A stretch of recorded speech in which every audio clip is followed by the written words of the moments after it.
ఈ బిర్యానీని చూస్తుంటే అందరికీ తినాలనే అనిపిస్తుంది. అంత బాగుంది ప్రాన్స్ బిర్యానీ. నా ప్రాసెస్లో చూద్దాం. ఫస్ట్ ప్రాన్స్లో అల్లం వెల్లుల్లి పేస్ట్, ఉప్పు, కారం, ధనియాల పొడి, గరం మసాలా వేసుకుని ఒక నిమ్మకాయ చెక్క పిండుకొని మంచిగా కలిపేసుకోవాలి. అలా కలుపుకున్న కొంతసేపు తర్వాత స్టవ్ వెలిగించుకుని కడాయి పెట్టుకుని కొద్దిగా నూనె వేసుకుని బ్రౌన్ ఆనియన్స్ కింద వేపుకోవాలి. అవి అలా మంచిగా వేగనివ్వాలి. అదే ఒక మంచి టేస్ట్ని ఇస్తుంది. తర్వాత ఇంకో కడాయి పెట్టుకుని దాంట్లో ఆయిల్, అంటే బిర్యానీలు వేసే సరుకులు ఉంటాయి కదా, అవన్నీ వేసేసుకోవాలి. బిర్యానీ ఆకు, దాల్చిన చెక్క, ఇంకా స్టార్ పువ్వులు, లాలిక్కాయలు, లావ మొగ్గలు, ఇంకా షాజీరా, జీడిపప్పు ఒక మంచి ఫ్లేవర్ని ఇస్తుంది. తర్వాత ఆనియన్స్ వేసుకోవాలి. ఆనియన్స్ కూడా మంచి బ్రౌన్ కలర్ వచ్చేదాకా ఉండాలి. తర్వాత పచ్చిమిర్చి, అవి కూడా మంచిగా వేగాక మనం ఇందాక పెట్టుకున్న రొయ్యలు వేసి మంచిగా ఫ్రై చేసి, టమాటా వేసిన క్లిప్ మిస్ అయింది, టమాటాస్ కూడా వేసుకొని మంచిగా మగ్గించుకోవాలి. తర్వాత కొత్తిమీర, పుదీనా మంచిగా వేగనిచ్చిన తర్వాత గరం మసాలా, ధనియాల పొడి, బిర్యానీ మసాలా, ఉప్పు కూడా సరిపోయినంత వేసుకోండి, క్లిప్ మిస్ అయింది. అల్లం వెల్లుల్లి పేస్ట్, కొద్దిగా పెరుగు వేసుకుని మంచిగా వేగనిచ్చి పక్కన పెట్టేసుకోండి.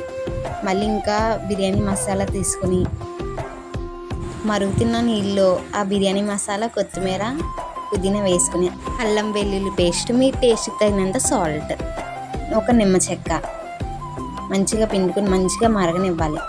ఒక హాఫ్ అన్ అవర్ ముందు నానబెట్టుకున్న రైస్ వేసేసి బాస్మతి రైస్ మంచిగా ఉడకనివ్వాలి. ఒక 70% ఉడకనిచ్చి ఆ రైస్ సైడ్కి పెట్టేసుకోవాలి. ఇందాక తీసుకున్న ప్రాన్స్ కర్రీ కింద చేసాం కదా, దాంట్లో హాఫ్ కర్రీ తీసేసి సైడ్కి పెట్టేసి బ్రౌన్ ఆనియన్స్ వేసి ఇందాక 70% ఉడికించుకున్న రైస్ వేసేసుకోవాలి. దీంట్లో మంచిగా అలా రైస్ పైనుంచి వేసుకుని బ్రౌన్ ఆనియన్స్ ఇందాక వేపిన తర్వాత పుదీనా, కొత్తిమీర వేసుకుని ఇందాక కర్రీ తీసాం కదా సైడ్కి, ఆ కర్రీ అంతా మళ్ళీ పైన వేసేసుకోవాలి. ఇంకో లేయర్ మంచిగా వేసుకున్న తర్వాత అసలు చూస్తుంటే అసలు తినేయాలనిపిస్తుంది కదా. వేసుకున్న తర్వాత మళ్ళీ రైస్ మంచిగా వేసుకోవాలి. ఆ రైస్, ఈ రైస్ సమానంగా 70% ఉడికిదట్టు ఉడికించుకోవాలి. తర్వాత ఆయిల్ మిగిలింది కదా ప్రాన్స్ కర్రీలో, ఆ ఆయిల్ పైన వేసేసి పుదీనా, కొత్తిమీర వేసుకుని తర్వాత బ్రౌన్ ఆనియన్స్ వేపుకునే ఉన్నాయి కదా, ఆ బ్రౌన్ ఆనియన్స్ కూడా పైన అలా అలా వేసుకుని తర్వాత బిర్యానీ మసాలా ఉండదు కదా, అది మంచిగా అలా పైన వేసుకుని ఒక నిమ్మ చెక్క, తర్వాత బటర్, రైస్ని ఉడికించుకున్న హాట్ వాటర్ ఉన్నాయి కదా, అది ఒక కప్పు అలా పైన చిమ్మాలి. ఒక 20 minutes అలా సిమ్లో ఉడికించుకుంటే మంచి బిర్యానీ రెడీ.